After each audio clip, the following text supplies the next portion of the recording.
Buenas noches, amables televidentes. Continuamos con este subprograma Contacto y llegamos al momento estelar del programa, donde le presentaremos a ustedes una interesantísima entrevista.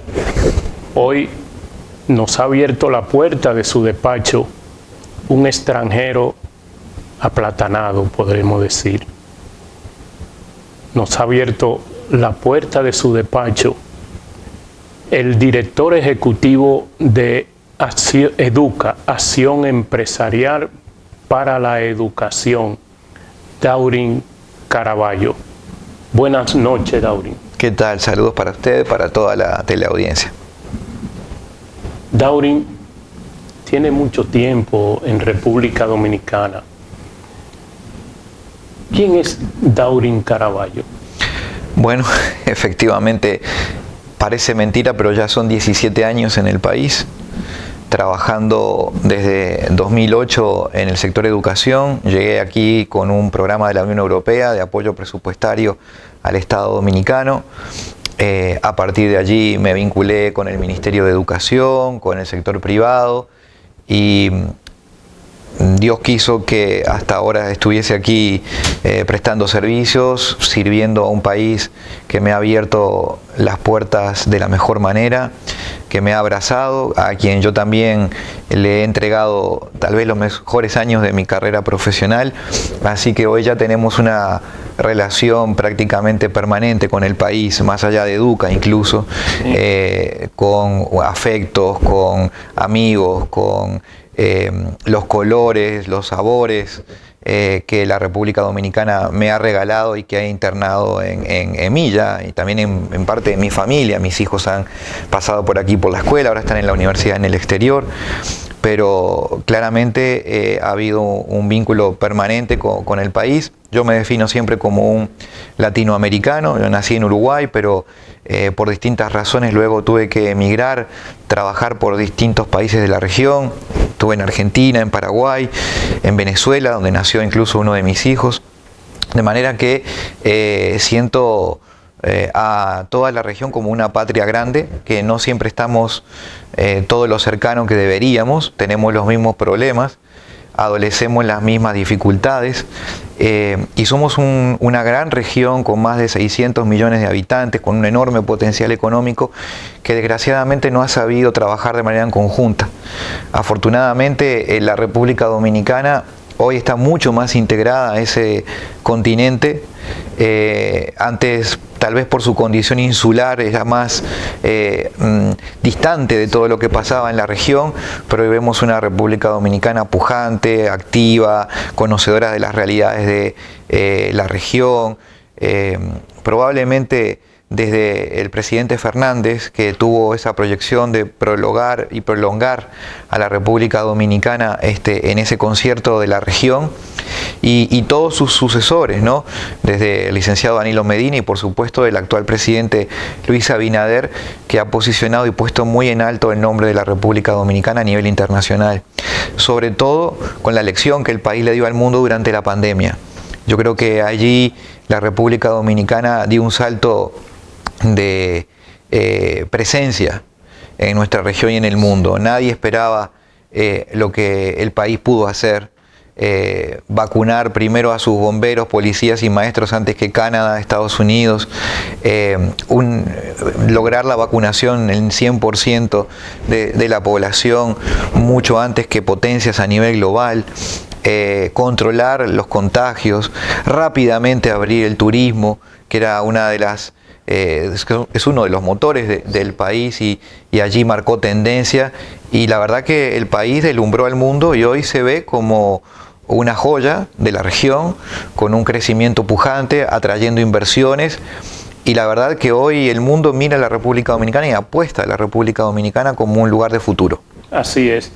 Sin embargo, Daurin, una de tus pasiones es la educación.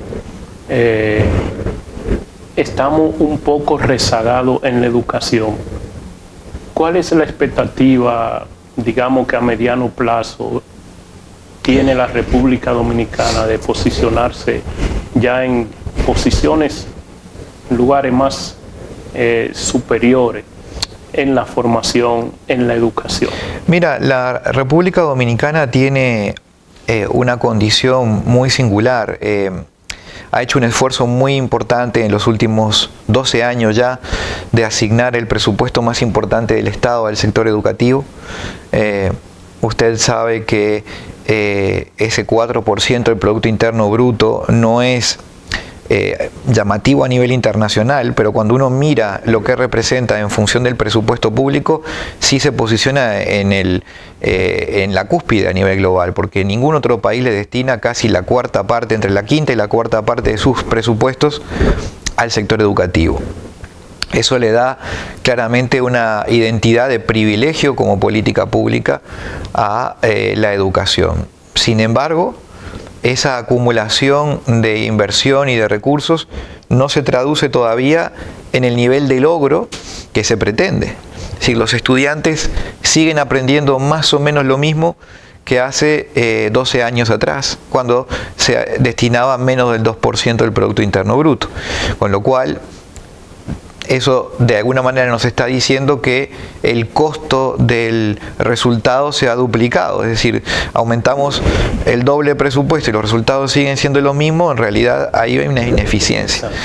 Eso no es tan así, es decir, es cierto que el país viene mejorando, ¿sí? Y sobre todo en el último cuatrienio del presidente Abinader se constata una mejora. No quiere decir que este haya sido todo mérito del presidente Abinader, porque en educación los resultados se ven en el largo plazo y la acumulación de las buenas decisiones de los dos periodos del presidente Medina y del presidente Leonel Fernández, de alguna manera concluyen en un resultado que, por supuesto, con la llegada del presidente Abinader y superando una condición de pandemia, el país logra subir en las pruebas internacionales de calidad de la educación 11 posiciones, mejor dicho, logra ubicarse entre los 11 países que mejoran posiciones a pesar de la pandemia y logra recuperar bastantes posiciones respecto a la edición del 2015, que fue la primera vez que el país participó allí, y también supera al 2018 en buena medida en lengua, ciencias y matemáticas, que es lo que allí se mide. Pero, como usted bien señala, queda mucho por hacer. Quedan, de alguna forma, la necesidad de acelerar la velocidad del cambio, porque el país va en la dirección correcta, pero a este ritmo le tomaría 80 a 100 años alcanzar niveles de desarrollo que hoy tienen países como Chile, Costa Rica o Uruguay. Y nosotros creemos que hay posibilidad de lograr atajos, que no hay necesidad de seguir a esa velocidad, sino que se pueden lograr cambios cualitativos, y esa es la mayor apuesta que hacemos desde esta casa, desde Educa, para incidir en la transformación de las políticas educativas en el aula que le faciliten a los estudiantes aprender más y mejor. Sí. En ese sentido, Darwin, se siente, y porque realmente el mundo va a una velocidad vertiginosa en el aspecto de los conocimientos.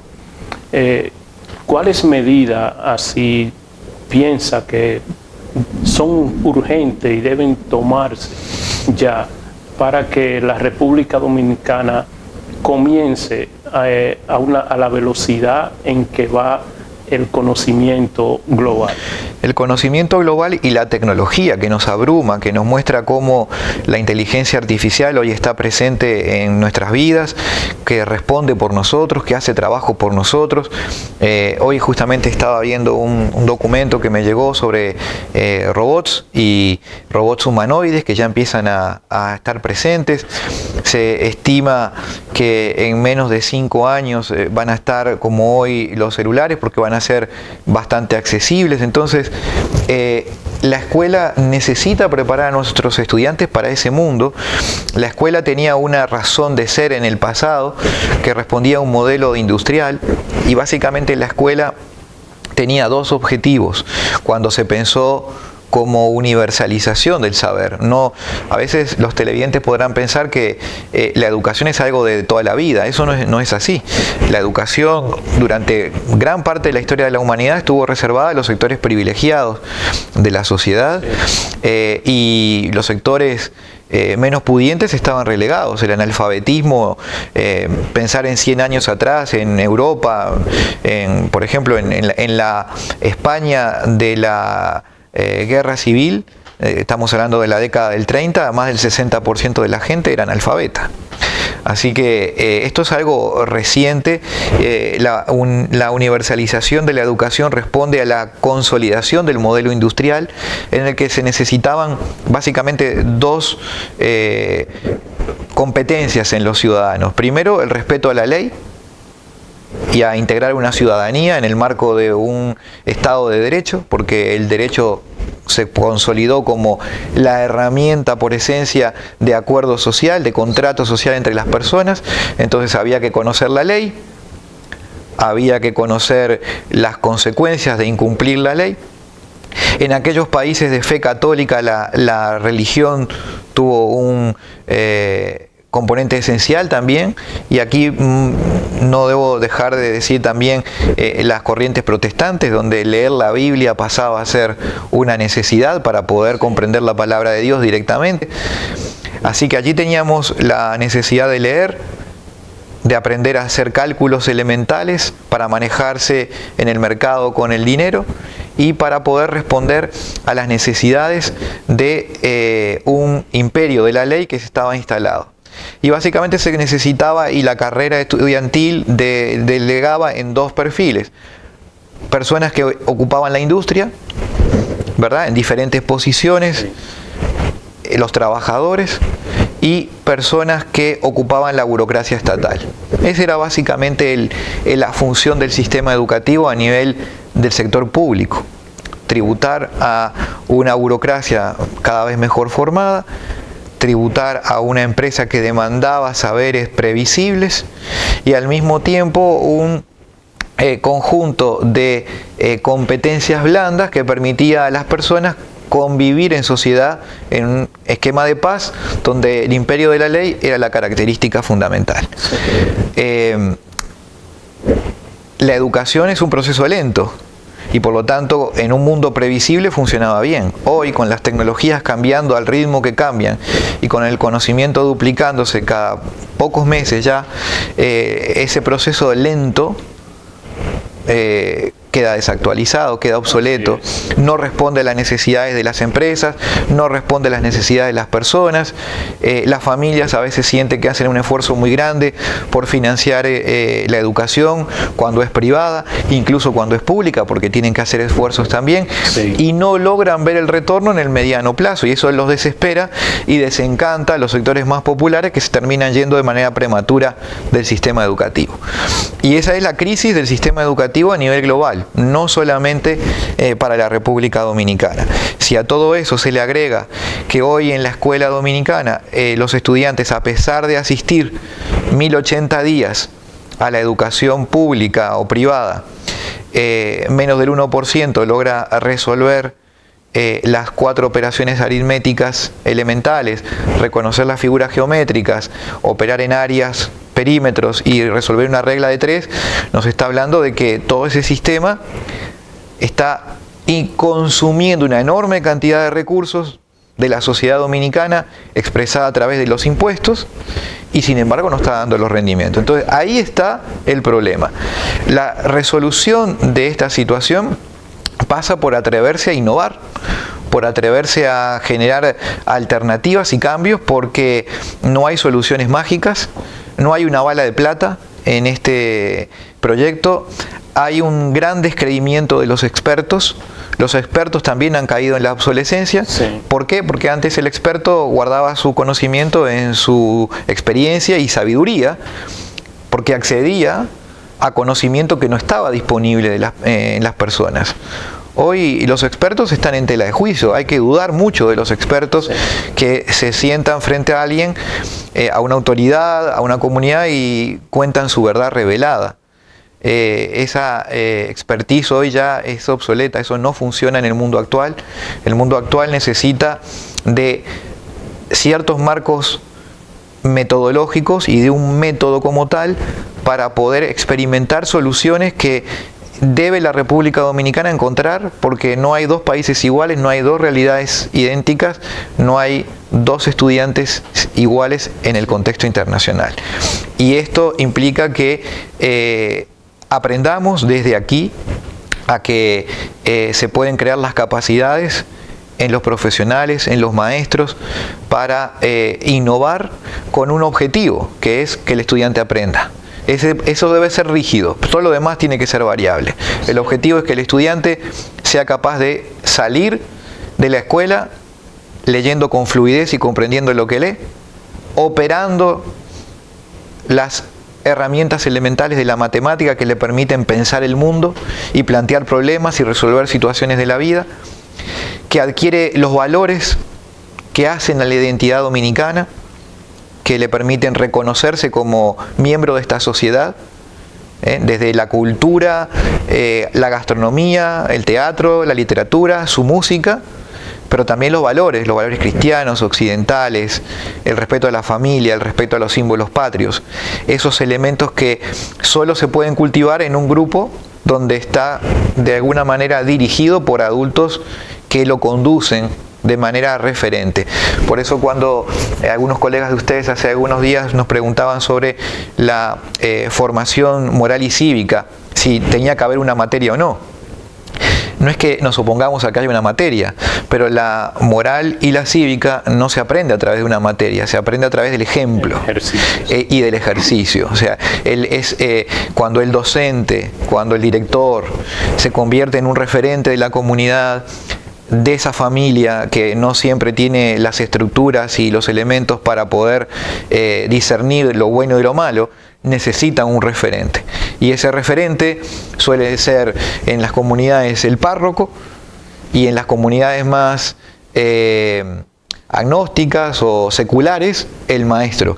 Pero en la República Dominicana deben coexistir porque son las dos figuras. También se suman otras confesiones religiosas que hoy tienen igual relevancia también. Entonces todos esos referentes que ayudan a transmitir valores son los que pueden contener el deterioro del tejido social que experimentan gran parte de las comunidades de la República Dominicana, donde por ejemplo hoy vemos que las uniones libres son la tipología de familia más habitual en la estructura familiar de la República Dominicana. Ya no son los matrimonios legalmente constituidos, son las uniones libres.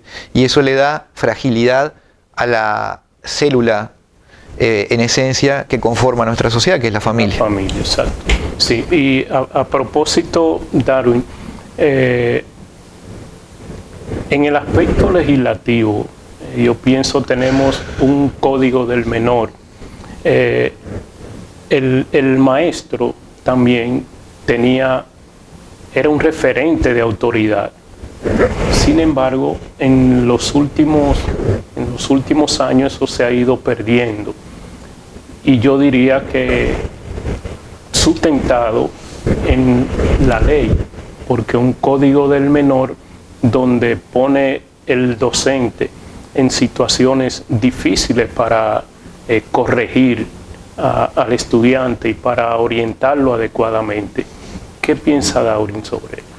No, comparto con usted. La figura del maestro debe recuperar el sitial de referente, como lo decíamos, y de figura cuasi sagrada en la estructura social del país, como lo tuvo en su momento también el policía, o como lo puede haber tenido también en su momento el sacerdote. O sea, todas estas estructuras que de alguna manera refieren y hacen a los ejemplos del deber ser.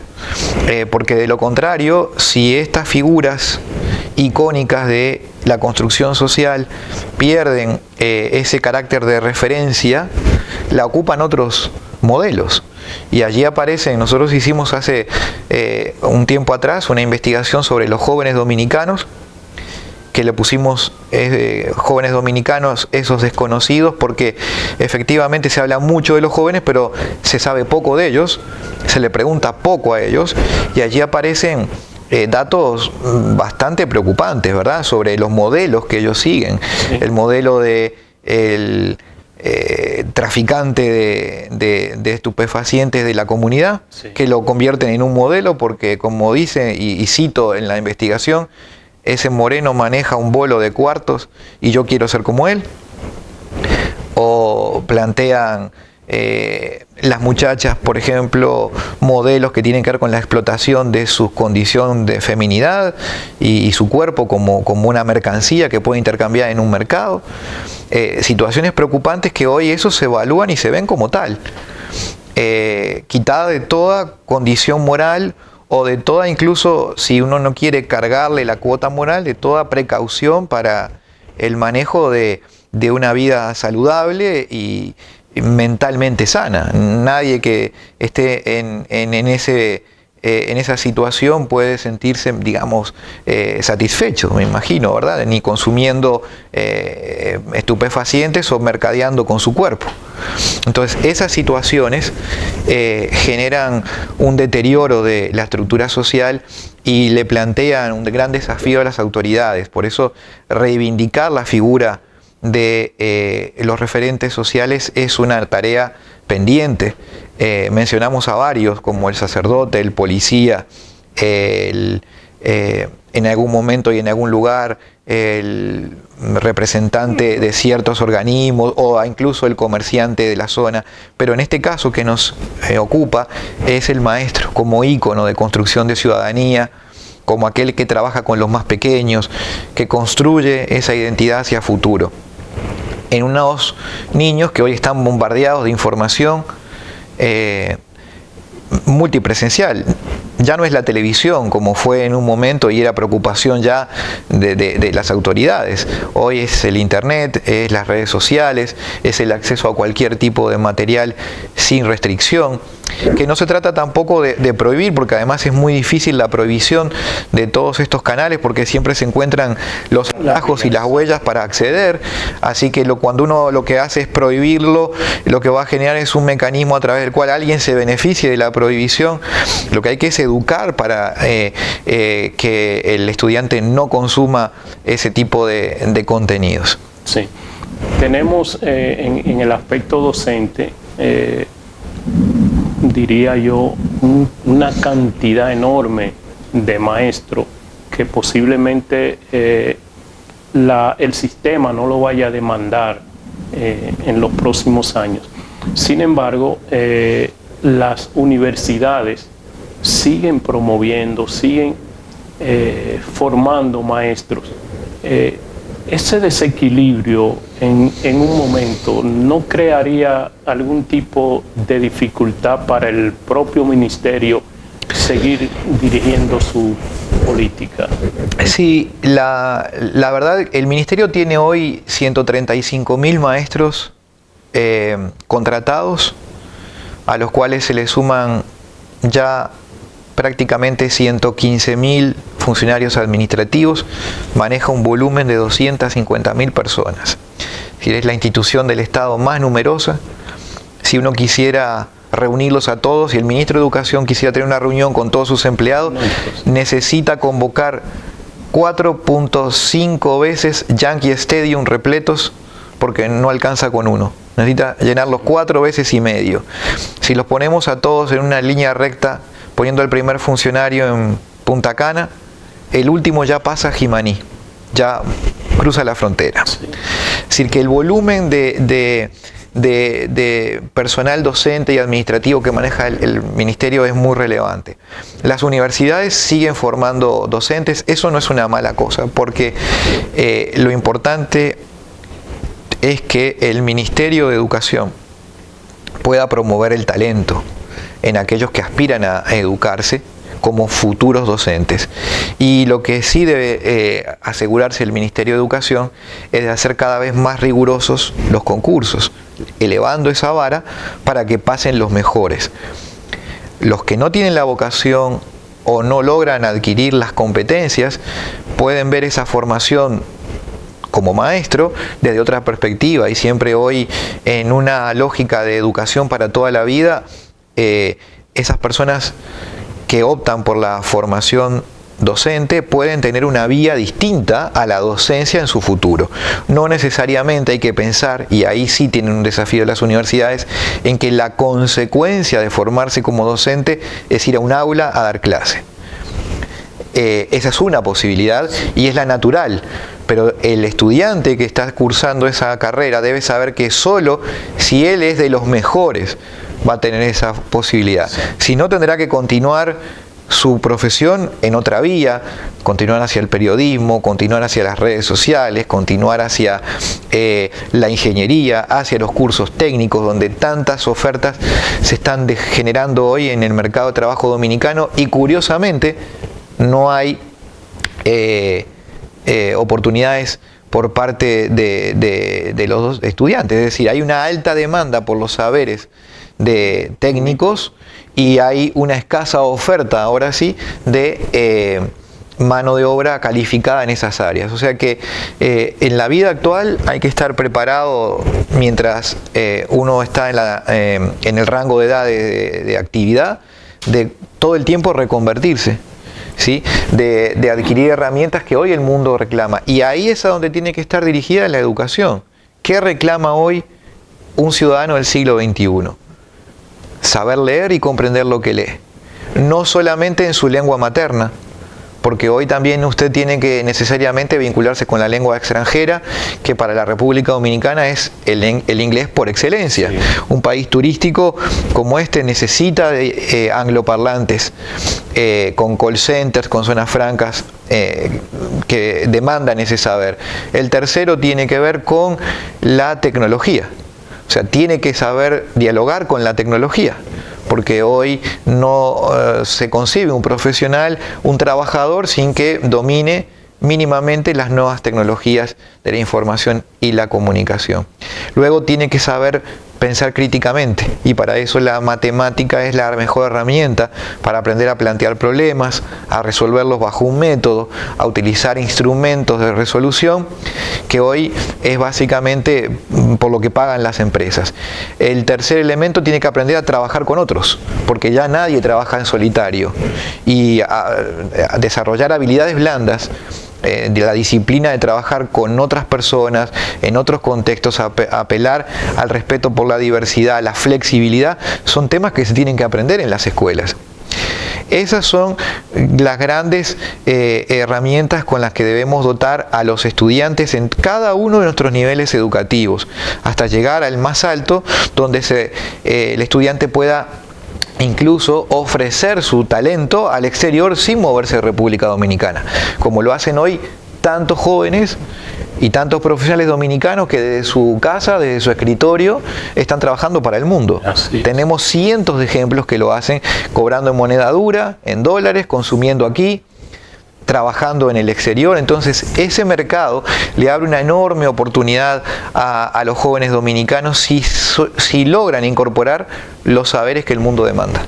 Exacto, perfecto. Y en el aspecto que mencionaste ahorita, la inteligencia artificial, en cierto modo crea como una incertidumbre en la juventud, porque se habla de que múltiples profesiones, múltiples carreras desaparecerían porque serían sustituidas por este nivel de la tecnología alcanzado en el día de hoy.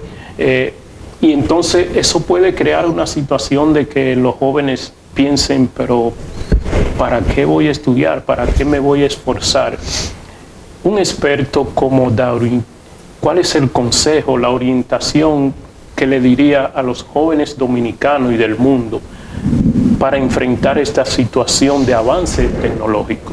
Mira, el mundo no es la primera vez que se pone frente a un desafío de disrupción tecnológica, y la gente que vive en un nivel de estabilidad siente ese temor, ese riesgo, y siente que todo puede cambiar.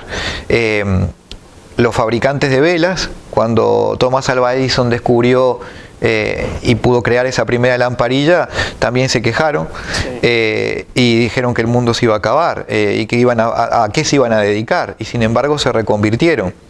En Nueva York, cuando se hacen ya populares los vehículos automáticos, es los vehículos a combustión en este caso, a partir sobre todo de la invención de Henry Ford, y el carruaje es quitado de las calles de Nueva York, la gente que recogía las heces de los caballos hizo una huelga pensando en que ahora aquí iban a vivir. Y como este ejemplo hay decenas. Marco estos dos porque nos muestran justamente cuán equivocados estaban en ese momento de hacia dónde iba la evolución tecnológica. Yo creo que va a pasar algo similar con estas nuevas tecnologías que vienen para facilitar la vida y vienen para optimizar y dedicar más tiempo a actividades recreativas para las personas o remunerativas si quieren trabajar más horas las personas, que también eso hay que celebrarlo y es un derecho de cada individuo. Es decir, estas herramientas vienen para hacernos más libres, pero solo nos hacen libres si nosotros somos quienes dominamos la herramienta y no dejamos que la herramienta nos domine a nosotros.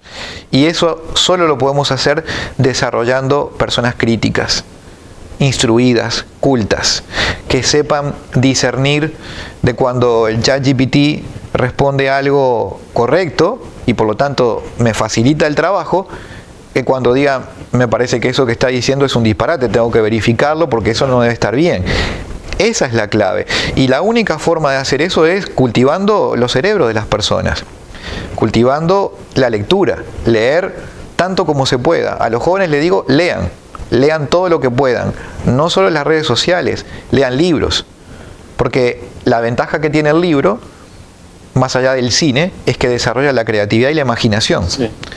En la película o en el código que nos ofrece el cine, estamos viendo la interpretación de una imagen hecha por el director o el productor de la obra. Cuando leemos un libro, el mismo libro, el rostro del personaje, la escenografía la pone nuestra imaginación. Eso nos desarrolla unas habilidades que no lo podemos desarrollar con el cine. ¿Que estoy diciendo que no vean películas? No, vean películas, pero no dejen de leer. Ahora hay muchas aplicaciones que le permite con inteligencia artificial, por cierto, practicar una segunda o hasta una tercera lengua. Destínenle tiempo, en lugar de estar en TikTok a ver videos sin sentido, a una organización sistemática de un aprendizaje de una segunda lengua. No hay persona que domine el inglés en la República Dominicana y que esté por debajo de la línea de pobreza. Si algún joven nos ve y quiere mejorar económicamente en este país, apueste por algo seguro: aprender inglés. Aprende inglés y con 18 años ese joven tiene un empleo. Y esos empleos no están por debajo de los 25.000 pesos mensuales. De ahí para arriba, no tiene techo. Cuanto mejor lo hable, cuanto mejor se profesionalice, sin duda. Ya dominar las tecnologías es algo natural para los jóvenes, sí, pero dominarlas, no utilizarlas únicamente. Manipularlas es sencillo, pero entenderlas, cómo funcionan, cuándo se equivocan, cuándo lo hacen bien. Esa es básicamente la ruta para nuestros jóvenes, para que apuesten por una educación, porque como nunca antes en el mundo hoy están abiertas las oportunidades para encontrar las salidas a los techos rígidos de la pobreza o de las situaciones económicas de las cuales ellos provienen. Hoy eso es un cristal muy fino que con un poquito de disciplina, un poquito de ganas y de resiliencia y con un golpe de suerte que siempre hay que tenerlo en la vida, sí, seguro que lo pueden superar. Sí. Volviendo un poco al sistema educativo dominicano, se está en un proceso ahora de la evaluación de los maestros. ¿Qué le diría usted a los dos agentes que están, digamos que un poco de frente en esta situación, el Ministerio de Educación y la ADP? La ADP ha logrado algo como que siento no debió ser, y es favorecer a maestros que no alcancen el nivel de calificación apropiado. En este juego, ¿cuál sería su consejo para estos dos entes de la educación dominicana? Mire, yo tengo que ser totalmente honesto con usted, con la audiencia y con la República Dominicana, porque como usted comenzamos la entrevista, uno tiene y siente un gran afecto y un compromiso muy importante con el país. Y esta evaluación de desempeño, tal como está planteada, puede resultar una gran estafa para la sociedad dominicana, incluso para los maestros que mejor lo hacen. La evaluación de desempeño docente en el espíritu tiende a privilegiar y a promover a todos aquellos que lo hacen bien, que lo hacen mejor que el resto, que dan la milla extra y que verdaderamente cumplen mucho más allá del deber. Porque, digamos, si vamos a premiar a todos por lo que todos deben hacer, entonces ¿para qué le pagamos un salario? El salario es para justamente pagar para que cada quien haga su tarea y la haga bien. Pero cuando hay un grupo que hace por encima de eso, entonces el sistema se plantea en el espíritu premiarlo, y por eso hay una evaluación del desempeño. Pero entonces, que el sindicato hoy esté en cada instancia evaluadora siendo juez y parte, es un gran fraude para la República Dominicana. Y yo tengo que decirlo con responsabilidad. Esa es la palabra, es un gran fraude. Porque usted no puede ser juez y parte. Si yo me voy a evaluar, yo no puedo estar del lado del tribunal, Claro. Evaluando cómo lo estoy haciendo. Por otra parte, la metodología tiene que ser objetiva. No puede ser que gran parte de ese puntaje de la evaluación sea que mis propios pares, mis propios maestros amigos de la escuela me estén evaluando, o que técnicos que también son maestros y que todos nos conocemos nos estén evaluando. Hay que ir por elementos diferenciales, hay que reconstruir el concepto de evaluación de desempeño, hay que defenderla, porque hay maestros que sí merecen obtener no el 30% más, el 100% más. Sí. Pero ahora hay maestros que no merecen tener el 60, el 11, el 15, el 17%, porque ni siquiera logran el mínimo suficiente en una evaluación sumamente poco exigente. Entonces, yo no digo que a esos tengamos que castigarlos, no. Démosle la oportunidad de que ellos sean buenos y que mejoren, pero hay que premiar a los extraordinarios, no premiar a todo el mundo, porque para eso ya existe un salario, existe una experiencia y existe un premio por formación también. Entonces, la evaluación de desempeño tiene que estar restringida a aquel primero que logra que los estudiantes que él tiene a su cargo aprendan. Sí.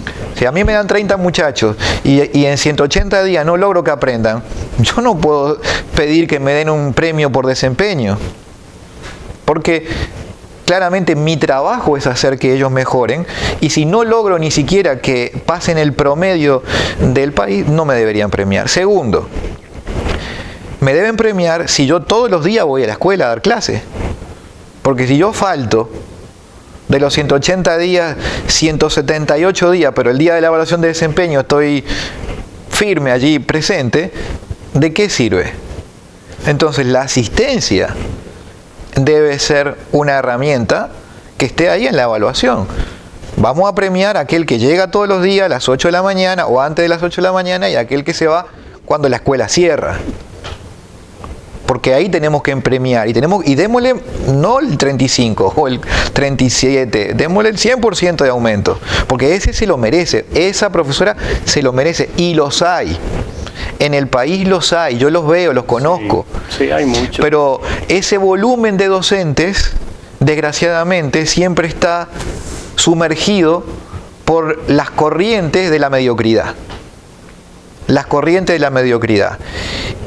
El tercer elemento que debe premiarse es el que está relacionado con cómo la familia ve la tarea de ese profesor. Hay maestros que terminan la hora de clase y como faltó Juancito o María, se van hasta la casa a ver qué pasó y preguntan, ¿y por qué no fue? Y hay veces que ponen hasta dinero, yo lo conozco y es cierto, porque puedo constatarlo, sí, y puedo dar el ejemplo de maestros que ponen de su dinero para pagar la comida de ese día en el hogar porque el hogar no tenía comida y el niño no fue porque no había comido. Ese maestro merece ser reconocido y la comunidad tiene que decir, mira, aquí tenemos una persona extraordinaria en nuestra comunidad educativa a quien debemos darle un premio, un reconocimiento por su desempeño. Pero aquel maestro que no sabe ni quiénes son los nombres de los estudiantes, o que no conoce a la familia, o que nunca convoca a la familia a la escuela, o que no tiene ningún vínculo, ¿por qué lo vamos a premiar igual que al otro? Entonces, este sistema de evaluación de desempeño que se ha dado tiene una profunda inequidad, porque traduce una enorme injusticia, porque no decanta a los extraordinarios de los mediocres, y porque el sindicato, en lugar de promover la excelencia entre sus afiliados, que es lo que deberíamos hacer para tener un magisterio fuerte, sólido, liderado por verdaderos intelectuales que defienden, primero que nada, con su honor y con su ejemplo, la tarea del docente, tenemos un sindicato que busca y premia la mediocridad, bajando incluso los puntajes para que nadie quede por fuera de ese beneficio. Eso puede además tener un efecto devastador en las finanzas del ministerio si la gran mayoría de los docentes pasa hacia los puntajes donde hay compensaciones salariales, porque estaríamos de alguna manera incrementando hasta 15.000 millones de pesos el gasto en salarios que el Ministerio de Educación tiene que hacer. Sí. Bueno, Daurin, vamos ahora a una pausa y continuamos esta entrevista en los próximos minutos. Muchas gracias. Con gusto.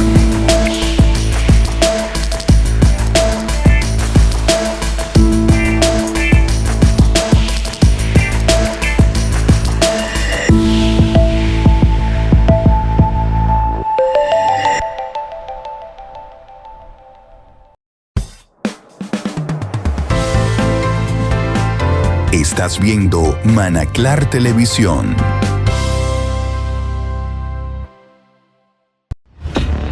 ¿Quieres ganar un televisor? Es muy fácil. Solo llama al 849-487-0110. ¿Escuchaste bien? 849-487-0110 en nuestra vía de WhatsApp. Inscríbete con tu nombre, cédula y desde dónde nos ves para participar. Reporta tu sintonía ya y tendrás la oportunidad de ganar un televisor. Somos Manaclar Televisión, la nueva forma de ver y hacer televisión en la provincia Peravia. No te lo pierdas. Reporta tu sintonía y gana. Te llevaremos el televisor para que disfrutes de nuestra señal digital en Canal 67.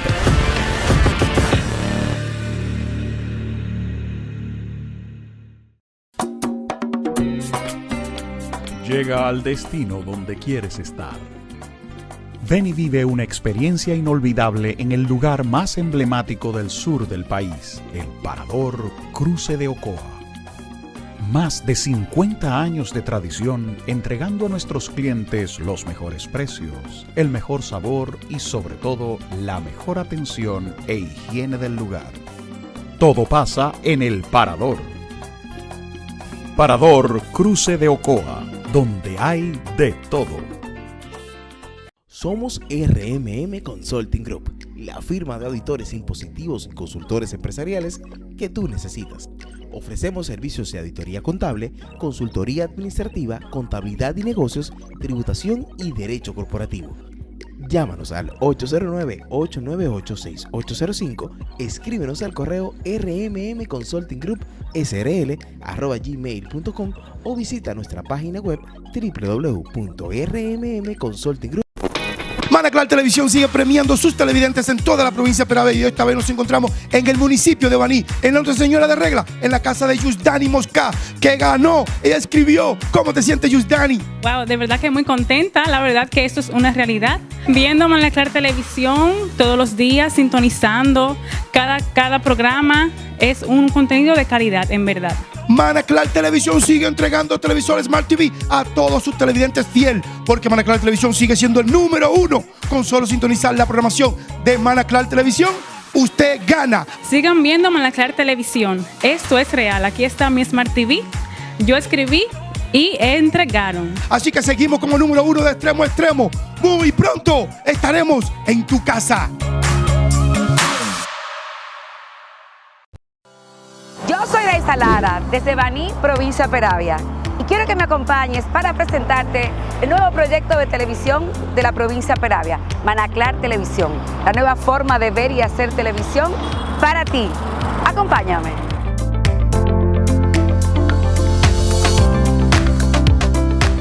Y desde estas modernas instalaciones está Manaclar Televisión, donde tú puedes ser parte de nosotros. Ven, si eres editor, camarógrafo, productor de televisión, esta es tu oportunidad. Acompáñame. Y aquí nuestro Control Master, última tecnología, está a tu disposición para que desarrolles tu talento con nosotros. Y desde la sala de producción y edición, nuestros equipos están preparados para mantenerte informados.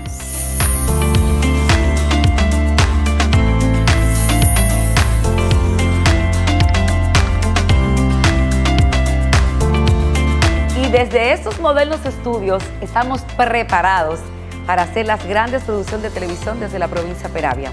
Manaclar Televisión es la nueva forma de ver y hacer televisión desde Baní para el mundo. ¿Qué estás esperando? Manaclar Televisión, la nueva forma de ver y hacer televisión en la provincia de Peravia. Acompáñanos, sé parte de nuestro equipo. Llámanos, escríbenos, te esperamos. Esta es tu oportunidad. Manaclar, contigo.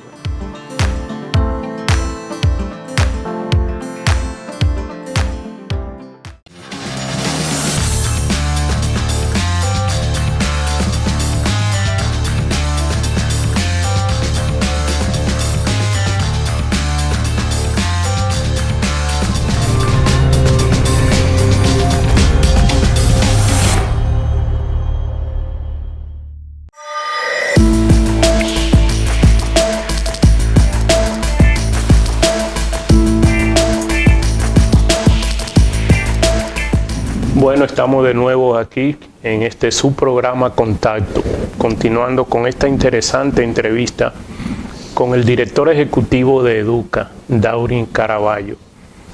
Vamos finalmente a entrar también un poco en lo que es el ministerio, lo que se ha dado, a propósito de que hiciste mención de la expertise y que la expertise, por la evolución de la tecnología y del conocimiento, está perdiendo un poco su actualidad.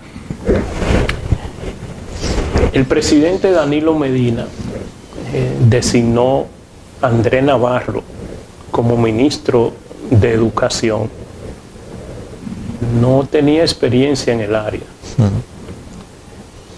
El presidente Luis Abinader, después de haber tenido 2 ministros expertos, ha designado a Luis Miguel de Camps, que tampoco tiene experiencia en el área. Esto se debe realmente a que los expertos no han tenido buenos resultados. Bueno, no lo sé si es un tema de expertos o no. Lo que sí está claro, y esto es no lo digo yo, lo dicen las corrientes más hoy actualizadas de universidades como Columbia University, o el profesor Xavier Sale Martín, que justamente lleva una cruzada contra el mundo del experto, porque como les decía, el experto tenía su base de legitimidad en que adquiría conocimiento que no estaba disponible para el común de los mortales. Eso le provocaba generar una gran experiencia que acumulaba en su ser, y luego deambulaba por las instituciones públicas y privadas devolviendo eso que habitaba en él. Ese mundo ya no existe. Primero, hoy la velocidad del cambio es de tal magnitud que no da tiempo a acumular las lecturas, ni siquiera los papers. Nadie puede leer la cantidad de publicaciones que se hacen ya de manera frecuente, cientos de miles de libros, de estudios sobre el tema de educación. O sea, nadie puede hoy reunir la información en su único cerebro como para decir, yo soy el experto en el sector educativo, digamos, y como tal se debe respetar porque soy el que conozco. No. Y por otra parte, hoy el conocimiento está accesible a todo el mundo. Entonces, ¿qué es lo que hoy estamos viendo en aquellos sistemas que mejor funcionan y mejor se adaptan? No son los que siguen las recetas de los expertos o de los organismos que otrora tenían credibilidad. Hoy son aquellos que adquieren un método y se animan, son valientes para experimentar. Y dicen, primero admiten que no saben. Primera condición importante, que no todo, algo tan elemental no es tan común. Sí. Uno debe partir de reconocer que no sabe sobre por qué razón, por ejemplo, los estudiantes dominicanos no logran aprender como otros estudiantes de América Latina con iguales condiciones socioeconómicas y culturales, con situaciones lingüísticas incluso más complejas porque tienen distintos dialectos que están en sus comunidades presentes, y sin embargo aprenden a leer mejor que los dominicanos. ¿Por qué? Eso no lo sabemos. Y admitir eso es el primer paso para encontrar soluciones. Una vez que uno plantea esa situación, tiene que atreverse a desarrollar a través de un método un modelo de experimentación. Un modelo de experimentación que obviamente no puede ser construido sin ninguna base ni ningún sustento. Tiene que haber una pericia en cómo construir eso para experimentar, pero con la suficiente honestidad intelectual para reconocer que si los resultados son malos, las cosas no funcionaron y hay que volver a aprender, porque de eso se trata. Nosotros en Educa hemos desarrollado un proyecto experimental con apoyo de la Presidencia de la República, del Ministerio de Educación, que nos permite decir que encontramos un método que aparentemente genera mejores resultados en los aprendizajes de los estudiantes en los contextos actuales y con los mismos presupuestos y con los mismos recursos, es decir, maestros, estudiantes y escuela. Con eso mismo, cambiando y alterando el modelo de gestión, los estudiantes están aprendiendo en algunos centros educativos 8 veces más, en algunos centros. En otros, en promedio, aprenden 2 veces más. Ahora, la gestión de un Ministerio de Educación no necesariamente tiene que estar en las manos de un experto del sector educación, porque el ministerio es una gran maquinaria, como les decía, de 250.000 funcionarios hoy, que administra al año más de 5.000 millones de dólares. Esos son casi 18 millones de dólares por día, todos los días, que tiene mucho de administración de personal, de alimentación escolar, de construcciones, con lo cual se requiere un verdadero administrador, alguien que tenga capacidad de liderazgo, que tenga visión, que tenga la energía de la juventud, porque es muy demandante en energía, son jornadas de 18 horas por día. Para un servidor público que asume con responsabilidad el Ministerio de Educación, es una tarea de tiempo completo, sábados y domingos, posterga muchas actividades que tienen que ver con la familia, con el descanso. Entonces necesita gente con energía, con ganas, con hambre de futuro, con hambre de crear una imagen también a futuro, sí, con capacidad de liderazgo y sobre todo con capacidad de construir un gran equipo que trabaje con él, donde ahí sí tienen que entrar los expertos, los especialistas en el sector. Por ejemplo, hay un viceministerio de asuntos pedagógicos, donde ahí tiene que haber un pedagogo o una pedagoga. Hoy el país tiene una extraordinaria profesional como la doctora Ansel Checker, probablemente de las personas que más sabe en el país sobre evaluación y calidad de los aprendizajes, no solo a nivel nacional, sino regional y global, referente de las pruebas UNESCO y PISA por muchos años. En el área de la supervisión educativa, en el área de las construcciones escolares. Entonces es la habilidad para armar un buen equipo la que tiene que tener un ministro de educación excelente. Debe ser aquel que permite tener, como ser un buen manager de equipo, ¿sí? Tener un buen roster de talento ahí para poder llamar cuando necesita que haga un buen bateo ahí. Finalmente, en 2 minutos, 3 recomendaciones al nuevo ministro. Bueno, nosotros queremos recomendar al nuevo ministro que cree un nuevo pacto de educación entre las autoridades y la familia. Nosotros creemos que ha estado ausente el rol de la familia en la calidad de los procesos de aprendizaje, y al final del día son los últimos dolientes. Entonces nosotros creemos que el ministro de Educación y el nuevo ministerio tienen que generar un pacto de alianza, una nueva alianza con la familia, educación, familia, para que la familia sea el principal vedor. Es inviable que en los 7.460 centros educativos que tiene el país haya funcionarios del ministerio controlando lo que sucede ahí todos los días del año. Es la familia la que tiene que reportar qué pasa, qué maestro cumple, cuándo la escuela se abre, cuándo se cierra, cómo es la alimentación, si se cumple el calendario escolar, si hay inasistencia de docentes, si hay problemas de la infraestructura escolar, si hay problemas con la tecnología o con la planta eléctrica o con la limpieza.